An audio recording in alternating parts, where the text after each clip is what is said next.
So ayan po, nagkakainitan po sa Senado dahil itong si Marcobeta is pinipili niya pong ibalik si Engineer Bryce sa Senado dahil kustodiya daw yan ng Senate.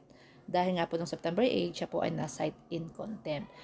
And then September 9, siya po ay hiniram, inimbitahan sa Congress, and doon po kasi sinabi po ni Engineer Bryce na natatakot siya sa kanyang seguridad sa Senado dahil po yung kanyang mga babanggitin is may kaugnayan sa dalawang senator.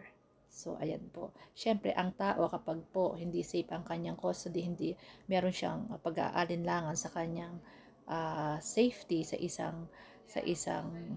isang lugar. So kailangan po talagang ilipat 'yan. Dahil nga po ang involved is yung mga nabanggit niyang dalawang senator. Kasi pag inilipat mo 'yan sa Senate custody, edi napaka-open po ng mga senators na involved na bisitahin siya. Imagine, bibisitahin siya, tatakutin siya. Ay, yun po ang iniiwasan. Kaya nga po sinabi niya, natatakot siya sa kanyang safety. Kaya kung maaari, huwag siyang ibalik sa Senado.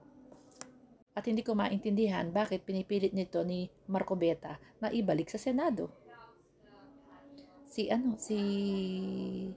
Engineer Bryce.